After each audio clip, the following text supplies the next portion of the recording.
E os maiores aqui podem abrir suas Bíblias em Hebreus capítulo 12. Nós vamos continuar a nossa série de pregações depois do mês missionário que tivemos agora em outubro.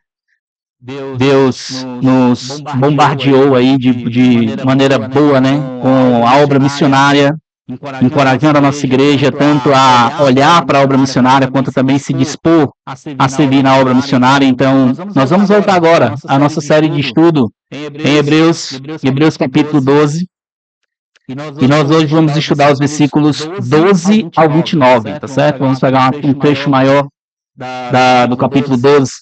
Se você lembra, na última vez que o pastor Timóteo pregou, ele falou exatamente sobre a disciplina do Senhor, né? Como Deus ama os seus servos por meio da disciplina. E muitas vezes a disciplina não é boa, mas o Senhor demonstra amor até nisso. Agora imagine você, um maratonista muito importante, um corredor experiente, e está correndo mais uma de maratona, que parece que tudo vai correr bem. Mas de repente, ali nos últimos quilômetros, ele tropeça e cai, e se machuca. A multidão fica em silêncio, ele estava ferido, exausto, humilhado. Mas uma coisa chama a atenção. Em vez de ele desistir, ele se levantou e com passos trêmulos continuou correndo, devagarzinho, mas correndo. E quando ele cruzou a linha de chegada, não foi o tempo que impressionou, mas o que impressionou o público foi a perseverança. Hebreus capítulo 12 nos encontra nesse momento, quando estamos feridos, cansados e talvez até caídos. O texto começa com um chamado: fortalecer as mãos enfraquecidas e os joelhos vacilantes. É como se Deus dissesse: levanta, ainda não acabou. Eu estou com você, eu estou caminhando com você. Mas essa corrida não é primariamente sobre chegar ao fim. É sobre como corremos. Caminhada aqui, como corremos, importa. E nós devemos correr essa caminhada com santidade, com paz e reverência. Porque o Deus que nos espera na linha de chegada não é qualquer um. O texto termina dizendo que ele é fogo consumidor.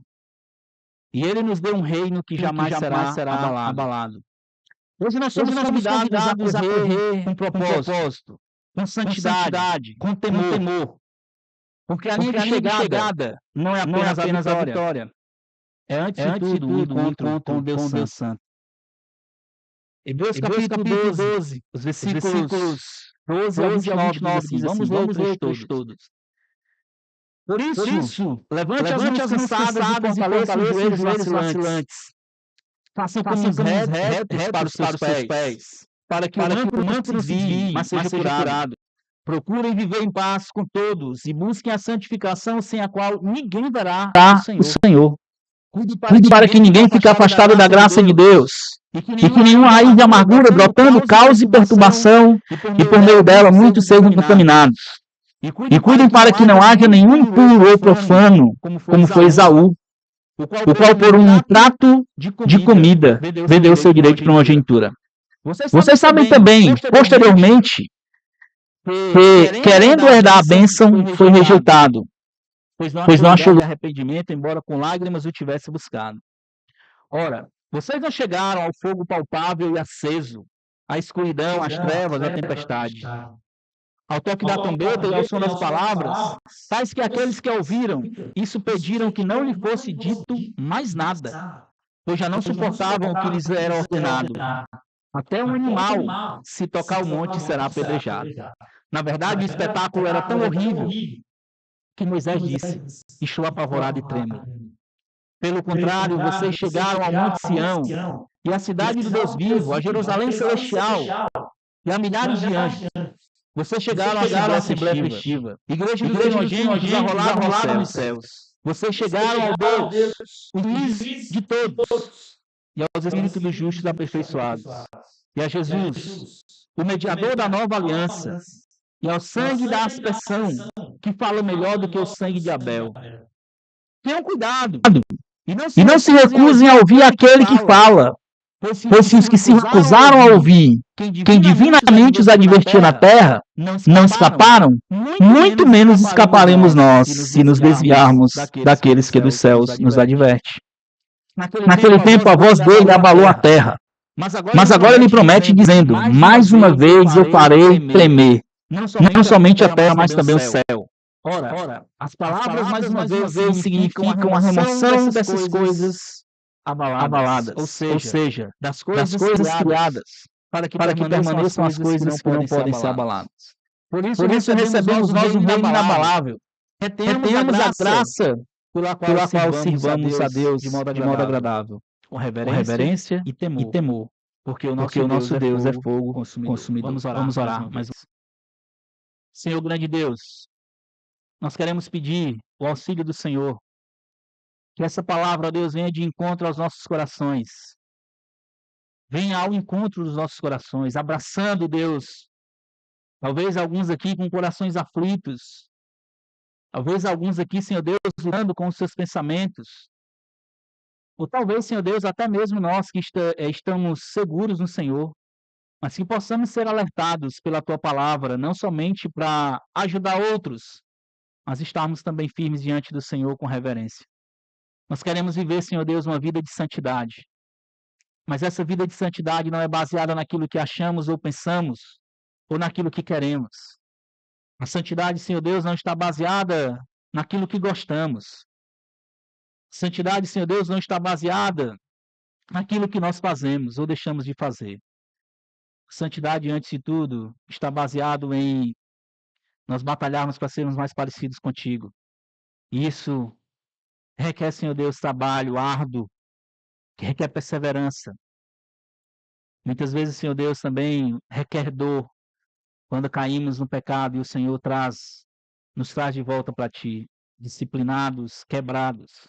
Que nessa manhã, Senhor, o Teu Espírito possa abrir os corações aqui e, em diversas formas, encorajar os nossos irmãos, assim como me encorajou por meio dessa palavra.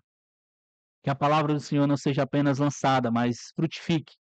E ao sairmos daqui, Senhor Deus, saímos dispostos a praticar essas verdades, encorajados por elas unicamente. Que o Teu Espírito seja o nosso professor nessa manhã, aquele que lembra as verdades que precisamos lembrar e nos ensina as verdades que precisamos aprender, como o Senhor prometeu. Em nome de Jesus. Amém. Meus irmãos, como nós costumamos fazer, se nós pudéssemos resumir esse trecho em uma frase, aquilo que nós chamamos de grande ideia. A grande ideia desse trecho é a seguinte: quem pertence ao reino inabalável deve viver com firmeza, santidade e reverência diante do Deus que é fogo consumidor. O que nós vamos ver nessa manhã é que se nós pertencemos de fato a um reino inabalável, esse reino não pode ser vivido de qualquer forma. Nós temos formas de viver. O escritor aos Hebreus, após alertar sobre a perseverança, no capítulo 12, versículos 1 ao 3, ele logo depois fala da disciplina àqueles filhos que tropeçam e caem no pecado. Ele os disciplina, Deus disciplina esses filhos como um ato de amor de um pai amoroso. E ele mesmo vai dizer que muitas vezes a disciplina ela causa um desconforto ou dor. Causa dor em nós. Mas essa dor, esse desconforto é para que nós tenhamos frutos de arrependimento. Até mesmo a disciplina do Senhor, a chamada do Senhor, a dor que muitas vezes o Senhor nos coloca, é por amor. É para que nos voltemos para Ele. Após isso, veremos que alguns filhos ainda lutarão com o pecado. Infelizmente, nessa caminhada, alguns filhos, nós que estamos caminhando nesse mundo, muitas vezes cairemos em alguns pecados que serão desencorajadores, que nos levarão ou nos tentarão a desistir da caminhada. A chamada do escritor aos Hebreus é para que nós sejamos instrumentos de restauração e vivamos em vigilância, porque reconhecemos quem Deus é. Nós não apenas queremos reconhecer que somos pecadores, que as pessoas pecam, que nós pecamos, mas se alguém caiu, nós queremos restaurá-los. Mas nós também devemos viver em vigilância, porque reconhecemos quem Deus é. É isso que o autor vai nos chamar aqui. Viver uma vida de santidade implica em algumas escolhas. Se você é salvo, se a graça de Deus te alcançou, viver uma vida que agrade ao Senhor e se torne mais parecido com Ele implica em você fazer algumas escolhas. E a primeira delas, nós vemos nos versículos 12 e 13, é viver uma vida de reconciliação. A primeira coisa que nós vemos, diante de um Deus que disciplina, que chama os seus filhos ao arrependimento, que muitas vezes vai disciplinar realmente com dor, o autor aos Hebreus logo encarrega aqui a gente de uma responsabilidade. Ele começa esse trecho dizendo, por isso, ou seja, diante disso, diante daquilo que vocês ouviram, o que ele vai dizer é, levantem as mãos cansadas e fortaleçam os joelhos vacilantes. Talvez na cabeça de algum daqueles irmãos hebreus ali, eles estavam achando que os irmãos que caíam em pecado, ou que muitas vezes estavam lutando em pecados frequentes, ou sentindo o peso da mão de Deus, eles eram pessoas que não eram crentes. E o escritor vai falar que, olha, isso não é verdade. Aqueles que são salvos muitas vezes vão lutar com pecados e Deus vai disciplinar eles para que eles voltem. Mas qual é a nossa responsabilidade diante disso? Nós sabemos que Deus ele perdoa, que ele restaura, que ele disciplina os seus filhos, mas e nós? Aí ele aponta agora para os irmãos e para nós. Agora, vocês, diante disso, ele diz então, levantem as mãos cansadas e fortaleçam os joelhos vacilantes. No versículo 12, nós vemos que ele vai fazer uma chamada para nós. Nós precisamos ser instrumentos de reconciliação para aqueles que estão fracos. Aqueles que caem e tropeçam. Nós devemos lembrar ainda que eles caiam, eles são instrumentos de misericórdia de Deus. Ainda aqueles irmãos que tropeçam, que caem em pecado, eles são meios de Deus demonstrar sua graça e misericórdia. E se Deus demonstra graça e misericórdia para com eles, nós não deveríamos ser diferentes. O autor aos Hebreus está dizendo, vocês têm a responsabilidade. É por isso que ele diz, diante disso, levantem. É uma ordem, é um imperativo. Levantem as mãos cansadas e fortaleçam os joelhos vacilantes. É nossa responsabilidade, como servo de Deus, olhar aqueles irmãos que estão fraquejando e, em vez de chegarmos lá e acabarmos de matar, a gente restaura. É muito fácil de um soldado, pensa numa guerra, um soldado que está ali cambaleando, que levou um tiro e está fraco. O outro chegar e dizer, rapaz, tu vai morrer mesmo, vou dar um tiro na tua cabeça e acabou. É muito fácil a gente fazer isso. Mas a vontade de Deus não é essa. A vontade de Deus é que você se abrace com esse soldado, com aquele irmão, levante ele, coloque em seus ombros e você leve ele para restaurar. Essa semana, nessa guerra que aconteceu aí no Rio de Janeiro, eu vi uma cena que me chamou muita atenção. Estava vendo no jornal. Dos policiais, um dos militares, ou um delegado, não sei, se eu não me engano, foi baleado. E eu vi que um daqueles militares amigos lá dele tirou todo o seu armamento, deixou no chão lá o seu armamento, pegou aquele homem, botou no seu ombro e saiu subindo escadas ali, aquelas vielas no Rio de Janeiro.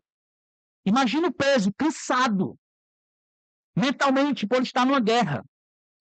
Cansado de já estar desde madrugada seguindo para uma guerra. E agora viu seu amigo ferido, achou força, só Deus sabe de onde, colocou ele no ombro e subiu vários lugares, várias léguas de escada, para que aquele seu amigo tivesse um lugar seguro para um helicóptero vir e levá-lo. Aquilo ali é a ilustração perfeita para o que nós estamos vendo aqui. Poderia muito bem, meu amigo, rapaz, nós estamos numa guerra, tu vai ficar aí, se der tempo a gente salvar, a gente vai te salvar, senão tu vai morrer.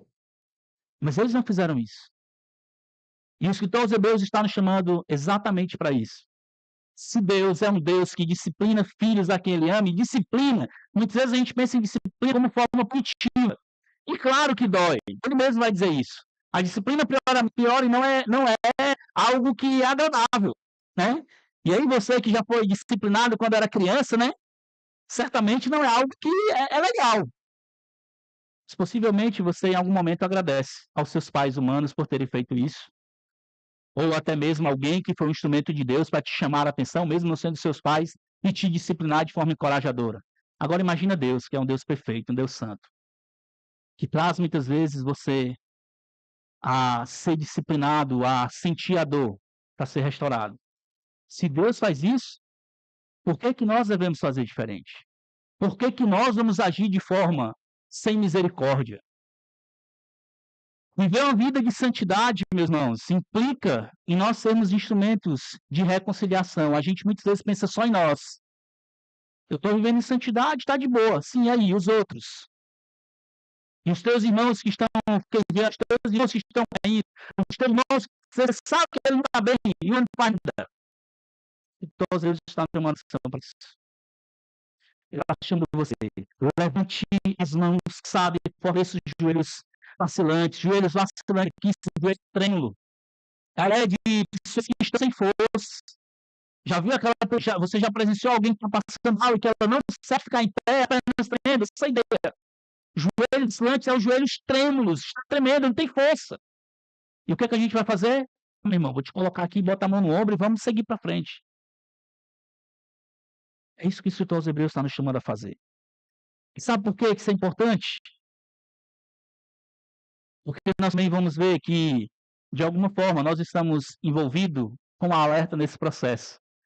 Quando chega no versículo 13, ele diz assim: façam caminhos retos para os seus pés, para que o manco não se desvie, mas seja curado. A ideia é que se eles estão caminhando em um caminho com as pernas tremendo, nós não simplesmente deveríamos deixar eles, peraí, eu vou te colocar em pé e tu vai para frente. É você ir junto com ele, se cair, o caminho está trêmulo. É um caminho de pedra, de buraco, e você vai caminhando com ele. E ele faz um alerta muito pesado aqui, que ele diz assim, para que o manco não se desvie ou não seja apartado, jogado. Esticando, e a gente simplesmente vai dar um chute, né? Não é essa a ideia aqui. A ideia é para que ele não se desvie. É para que ele não saia do caminho. A gente nós queremos ser instrumentos de restauração para essas pessoas que estão fracas. Nós devemos lamentar quando o irmão fraqueja na fé ao ponto de deixar a comunhão com Deus e a igreja. Isso nunca deveria ser um motivo para nós de alívio ou de fazia nem diferença na igreja mesmo, deixa isso embora, né? Nós nunca deveríamos fazer isso. Quando você vê um irmão que está caminhando bem e de repente ele abandona a igreja, ele fraqueja, ele caça, nós deveríamos sentir essa dor por ele. Você pode pensar aí, talvez você que tem tempo de crente, você lembra de alguém, você sabe de alguém que hoje não está caminhando com o Senhor. E você deveria olhar para essas pessoas e isso ser sinal de tristeza para nós. Isso deveria ser um sinal de lamento para nós. As pessoas estão caminhando em um terreno tortuoso, estão mancando, estão indo rumo ao precipício e nós não podemos olhar isso com normalidade. Simplesmente escolha, né? Deixa ele. Simplesmente quer escolher errado. Deixa ele ir. Nós não podemos fazer isso, irmãos.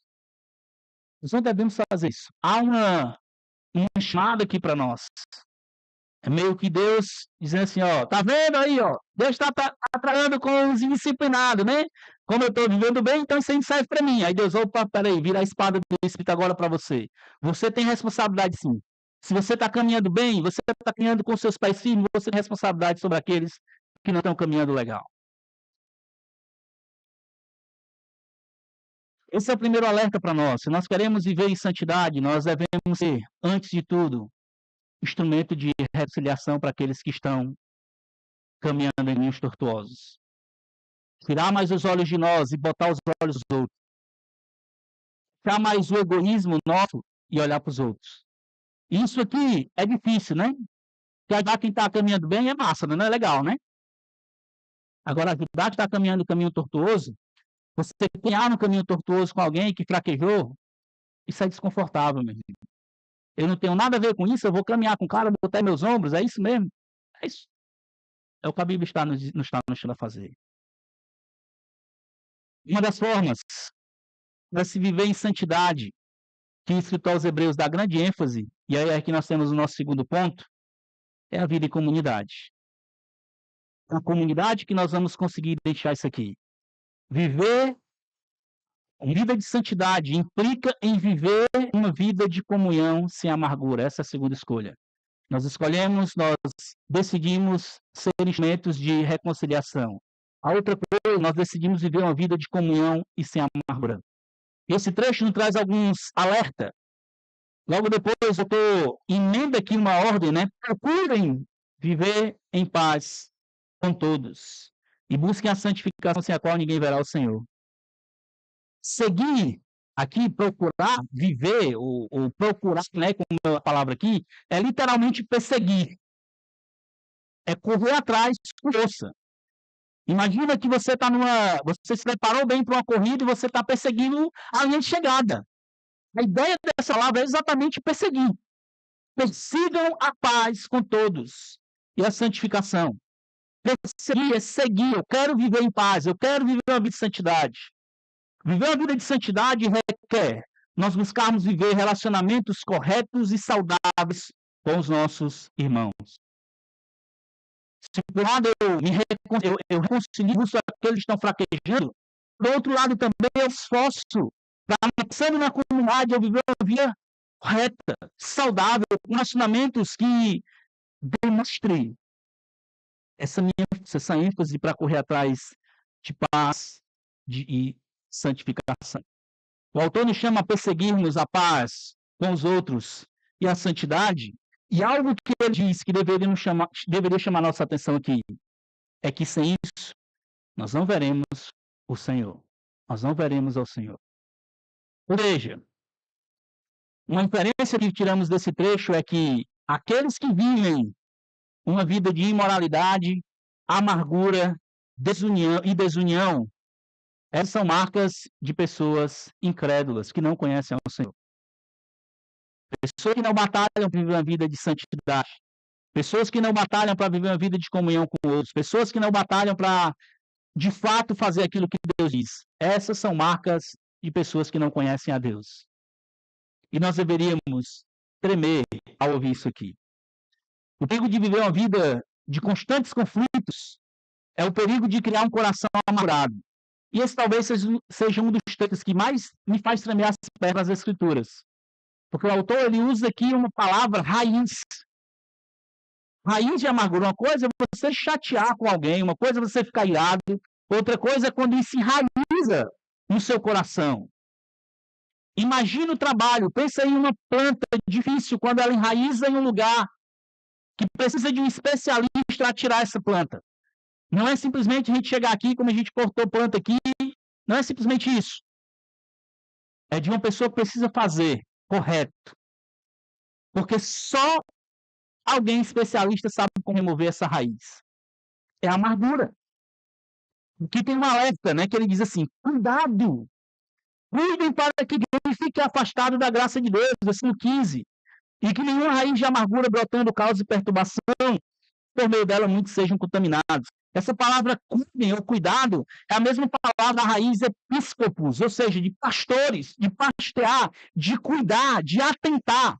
Isso aqui não é que você vai ficar buscando o seu irmão. Vou olhar aqui para olhar se o irmão tem uma raiz de amargura, né? Ver se ele está aqui criando. Não é isso, não é essa ideia.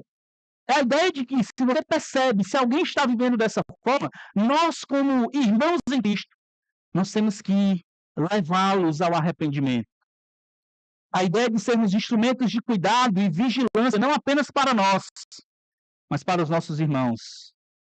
Primeiro, que ninguém fique afastado da graça de Deus. Nós estamos muito sobre a graça de Deus hoje pela manhã na EBD. Ninguém fica afastado da graça de Deus. Pessoas que deixam de depender de Deus. Que acham que pode viver baseado nos seus achismos ou nos seus próprios méritos. Que não há raiz de amargura. E a consequência disso que ele diz, isso causará perturbações, muitos podem ser contaminados. Nós precisamos estar atentos em relação a isso. É quando temos conflitos. Viver a vida em comunidade possivelmente vai existir conflitos. Mas você precisa resolver isso de forma correta. Se você não trabalhar isso no seu coração, você cria um coração amargurado pelos seus irmãos ou pelos seus familiares. E se isso não for tratado, depois se cria raiz. Para isso aí ser tirado, com certeza vai ser mais difícil. Uma das piores coisas que você pode não ter no seu coração é a amargura. Eu me lembro de uma frase que o pastor Timóteo falou, não sei se foi ele que falou essa frase ou se ele citou de alguém, mas que eu me lembro ele falando, né, que a amargura é você tomar um veneno esperando que o outro vá morrer. Você está amargurado. Quem está morrendo é você. Você espera que o outro vai morrer. Isso é amargura, né? Outro alerta para a vida em santidade é que, se por um lado nós devemos restaurar aqueles que estão arrependidos e fracos, por outro lado, nós temos também o dever de preservar a santidade do povo de Deus. E uma das formas descritas nesse texto aqui é não permitindo que haja pessoas vivendo no meio da comunidade, mantendo uma vida de impureza. Nós não podemos confundir as coisas. O fato de um irmão cair em pecado, o fato de um irmão precisar de restauração, não quer dizer que nós somos coniventes com o pecado. Nós tratamos isso de forma a restaurar, a lidar com seriedade, restaurando aqueles que estão arrependidos. Agora, aqueles que querem viver suas vidas pecaminosas, o que o escritor aos Hebreus nos diz é que ele não pode viver na comunidade. Que não haja nenhum impuro ou profano como Esaú.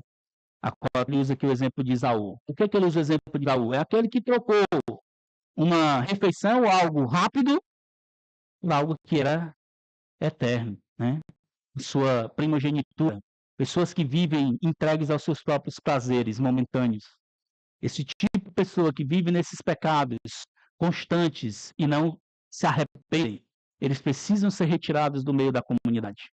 Uma coisa não se confunde com a outra. Ser uma igreja restauradora, ser uma igreja que demonstra graça e restauração, não é uma igreja conivente com o pecado, são coisas diferentes. Nós precisamos lidar com seriedade com os pecados, restaurar aqueles que estão disponíveis a serem restaurados. Mas aqueles que não querem, eles precisam ser excluídos do meio da comunidade para preservar a santificação do povo. Porque eles podem contaminar outros, como o escritor está dizendo. Uma outra forma, então, irmãos, de viver a vida em comunidade, de viver uma vida de santidade, é viver uma vida de comunhão e sem amargura. A santidade, ela é essencial. Não é uma sugestão que o autor está dizendo para nós aqui. Ela é uma condição. Nós precisamos viver em santidade. Nós precisamos batalhar para sermos santos. E santos não quer dizer sem pecado. É vivermos uma vida frequentemente batalhando para ser mais parecidos com o nosso Salvador Jesus Cristo. Você vai pecar? Com certeza vai pecar. Todos nós vamos pecar, infelizmente. Mas aqueles que estão querendo viver santidade, eles se arrependem, eles voltam e tomam o caminho correto. Por outro lado, também precisamos lembrar que a amargura e a impureza, ela contamina. Em raiz, ela pode crescer e destruir muito. Os faces da mesma moeda. Viver em santidade implica em ser restaurador. Viver em santidade, por outro, também requer preservar a santidade da comunidade. Uma outra coisa que o escritor dos Hebreus vai nos encorajar, e nesse ponto eu quero passar mais rápido, porque isso aqui é mais uma ilustração que ele faz, é que viver a vida de santidade implica em escolher viver um relacionamento de intimidade com Deus. E para isso ele usa uma ilustração de dois momentos, né? O momento em que Moisés, aí nos versículos 18 ao 21, quando Moisés sobe lá no Sinai, né, de que existe aquele medo, lá monte está, muitas pessoas podem chegar perto porque podem ser consumidos, e ele vai usar essa ilustração de dizer, olha, vocês não chegaram ainda nesse ponto, vocês não estão vivendo nesse ponto de medo, não pode chegar na presença de Deus. Ele está fazendo, lembra que o escritor aos Hebreus está tentando mostrar que a aliança que Jesus trouxe é uma aliança superior à antiga. E ele mostra que se naquele momento da aliança em que Moisés estava recebendo ali as tábuas da lei, o povo tinha medo, até mesmo de chegar perto do monte, quando chega no Monte Sião, e isso aqui é uma representação que muitas vezes a gente vai ver que o Monte Sião representa a presença de Deus, os Salmos usam muito isso, até o próprio apóstolo Paulo usa também lá em Gálatas capítulo 5, né, falando da Jerusalém ou da Sião, né, que representa a presença de Deus. Os versículos 22 e 24 representa a união, a alegria, a redenção, a cidade do Deus vivo, a Jesus, o mediador da nova aliança. Precisamos nutrir essa intimidade com Deus sem medo. Uma das formas de vivermos em santidade, claro, né, seguindo aqui o que o texto está dizendo, é de vivermos uma vida de restauração, vivermos uma vida que preservamos a comunhão da igreja com os outros sem amargura. Mas, antes de qualquer coisa, nós precisamos viver um relacionamento íntimo com Deus, de amarmos a presença de Deus, de ansiarmos por estar na presença de Deus. A presença de Deus é algo que traz medo para nós. Se você é salvo, se o Senhor Jesus alcançou a sua vida com a graça, a obra salvadora, a presença de Deus, ir diante de Deus, por meio das Escrituras, da oração, deve ser algo prazeroso, deve ser algo que traga encorajamento. Aquela antiga aliança em que o povo não podia nem chegar perto do monte, aquilo ali passou. Nós agora podemos ir diante do Senhor por meio da oração. Nós podemos ouvir ao nosso Deus por meio das Escrituras. Nós podemos ser encorajados de que agora nós estamos diante do nosso Deus. Versículos 22 ao 24, deixa eu ler, porque eu acho muito interessante como ele vai fazendo esse desenvolver do trecho. Pelo contrário, você chegará a Monte Sião, a cidade do Deus vivo, a Jerusalém celestial, e a milhares de anjos. Você chegará à Assembleia Festiva, a igreja dos primogênitos arrolados nos céus. Vocês chegaram a Deus, o juiz de todos, e aos espíritos dos justos aperfeiçoados, e a Jesus, o mediador da nova aliança, e a Jesus, o mediador da nova aliança, e ao sangue da ação, que fala melhor do que o sangue de Abel. O que o escritor está dizendo para nós aqui, meus irmãos, vocês não estão mais naquela presença temerosa e que trazia medo por causa dos seus pecados daquela antiga aliança. Há um mediador. Há alguém que é maior do que Moisés. Há uma aliança maior do que aquela. E vocês estão diante dessa. Vocês não precisam ter medo. É um relacionamento. Por causa de Cristo, nós temos a possibilidade de viver uma vida de santidade em termos de um relacionamento íntimo com Deus. Em amar estar na presença do nosso Deus. E isso não é só vir aqui no domingo, que você abre a sua Bíblia cheia de poeira, não. E não é só no domingo que você fecha os seus olhos para orar enquanto estamos aqui na abertura do culto. Isso deveria ser algo que traz prazer para você semanalmente, de você todos os dias, ter o prazer de diante do Senhor. Esse Deus que te amou, se entregou por você graciosamente. E nós, pelo menos, deveríamos ter o prazer de, em algum momento do nosso dia, estar diante desse Deus, ouvindo o que ele tem para nos dizer por meio da sua palavra, infalível, inerrante, suficiente. E nós deveríamos também ir diante do nosso Deus, expor diante dele a nossa gratidão, os nossos louvores a ele, os nossos anseios, pedidos, medos. Nós não precisamos ter medo desse Deus. Viver uma vida de santidade é você nutrir ou viver esse relacionamento de intimidade com o nosso Deus.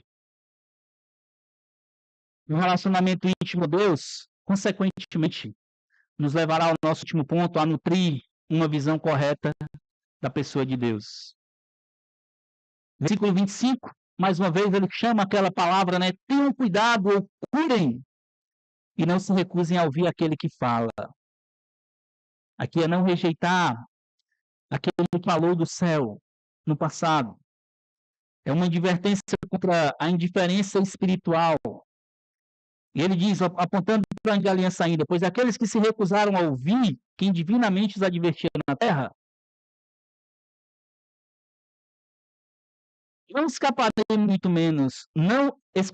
muito menos escaparemos nós, se nos desviarmos daquele que do céu nos adverte. Se aqueles que foram advertidos por meio de profetas humanos não escaparam pelo alerta de Deus, muito menos nós agora. Que o próprio Deus deu sua palavra ali, o Deus encarnado veio nesse mundo, viveu aqui, e aqueles irmãos sabiam como escaparemos nós se negligenciarmos esse alerta. Naquele tempo a voz dele abalou a terra, mas agora ele promete dizendo, mais uma vez farei tremer não somente a terra, mas também o céu. Ora, as palavras mais uma vez significam a remoção destas coisas abaladas, ou seja, das coisas criadas, para que permaneçam as coisas que não podem ser abaladas. O autor aqui termina nos apontando para uma visão de Deus restaurador de todas as coisas. É um Deus santo que não podemos existir diferente a que fala, mas ele é esperança patológica, inclusive, né? Sabe, ele prometeu que um dia todas essas coisas criadas aqui, elas serão um novo céu e uma nova terra, elas serão recriadas. Vocês estão vivendo isso aqui falhando, pecando, as dores desse mundo, mas há uma promessa, e nós podemos nos firmar nessa promessa, de que um dia tudo isso se fará novo. Nutrir uma vida de intimidade com Deus nos leva a nutrir uma visão correta da pessoa de Deus. E esse Deus um dia restaurará essas dores, esse mundo quebrado, será feito novo. E nós precisamos lembrar que é só Ele que faz isso. Por mais que as dores desse mundo muitas vezes afetem os relacionamentos, como ele está dizendo aqui, de trazer amargura, de trazer dores, o pecado afete que há muitos filhos que caem, que são disciplinados, mas há uma esperança. Um dia Cristo restaurará todas as coisas, e aqueles que estão seguros na obra de Cristo desfrutarão eternamente na presença desse Deus, no novo céu e na nova terra. Que promessa maravilhosa. Que esperança grandiosa. E aí ele diz, termina dizendo, nos versículos 28 e 29. Porque, por isso, recebendo nós um reino inabalável, retenhamos a graça da qual sirvamos a Deus pelo modo agradável, com reverência e temor. Temos a esperança. Nós temos um reino inabalável. Não é o seu pecado. Não são os seus relacionamentos quebrados. Não é o que essa vida aqui mostra para nós que determina o final de todas as coisas. Nós temos um reino inabalável. A despeito dos relacionamentos quebrados, a despeito das dores que os pecados trazem para nós. Mas há um rei que ele não se abala por nada. E é por isso que nós precisamos, diante disso, servir de modo agradável e com reverência e temor. Se eu sei quem é esse Deus, se eu nutro esse relacionamento de intimidade com Ele, eu vou olhar para Ele com a visão correta.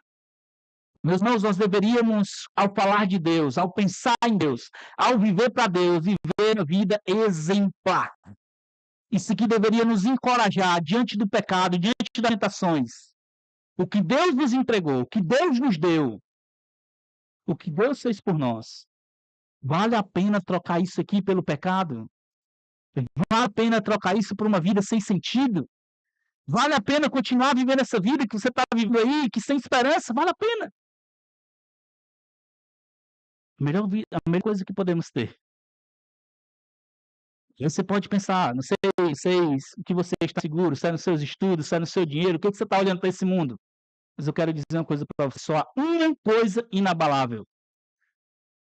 É o reino do Senhor Jesus de esperança que um dia desfrutaremos completamente e perfeitamente. Lembre-se, diante das dores desse mundo, diante desse mundo quebrado, isso aqui não é o final de todas as coisas. Isso aqui não encerrou. Nós podemos ter uma vida correta do nosso Salvador enquanto não vimos essa intimidade com Ele. O reino dele é inabalável. A promessa dele é inabalável. No céu e nova terra que um dia ele criará aqui, é inabalável, é imutável. E por causa disso, nós servimos a ele com reverência, temor e tremor.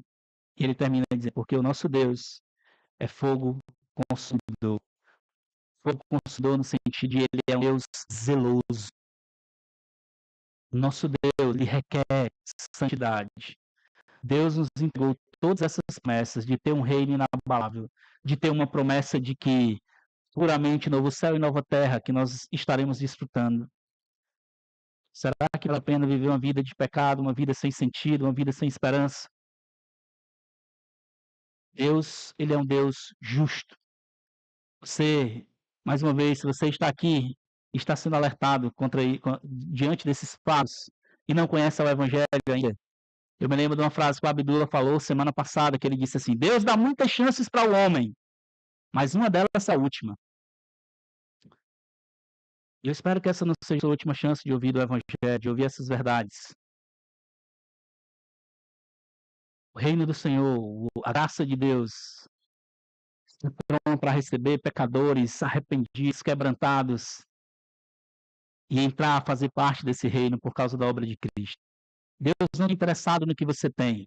Deus não está interessado na sua classe social. Deus não está interessado onde você quer chegar.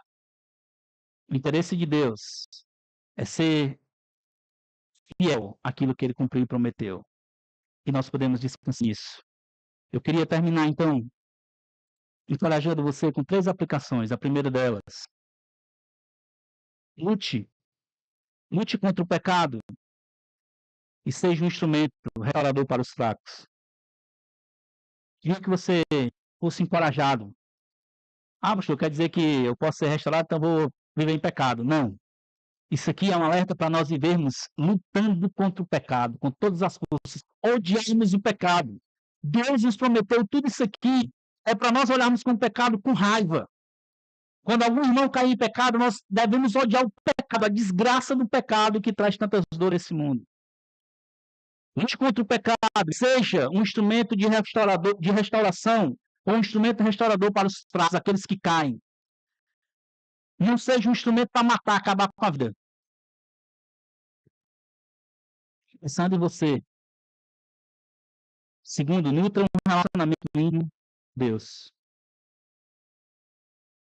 Esse Deus é um fogo que consome, é um fogo que reverente, que nós deveríamos chegar diante deles em amor, tremor e temor. Nutra esse relacionamento, ame a palavra do Senhor, ame a oração, se esforce. Eu sei que para muitos de nós aqui é difícil, mas se esforce para ter um tempo diante desse Deus. Pensa se você fosse uma pessoa condenada. Você pagou, você cometeu um bocado de crime. Aí chegou lá, diante do juiz, e disse assim: ei, excelência, eu gostaria de pagar no lugar dessa pessoa. Eu quero pagar no lugar dela. O juiz fica no lugar dele. Qual seria o seu sentimento em relação a essa pessoa? Eu tenho certeza que se você fosse uma pessoa grata, no mínimo você iria querer ver essa pessoa na cadeia, pelo menos para encorajar ela. Ela ia ficar presa no seu lugar, ia pagar no seu lugar. Agora, por que nós não fazemos isso com Jesus? Ele não somente foi preso no meio do seu lugar, ele morreu no seu lugar. Por que nós não amamos estar na presença desse Deus? Por que nós não amamos servir a esse Deus reverência? Nutra um relacionamento íntimo com Deus.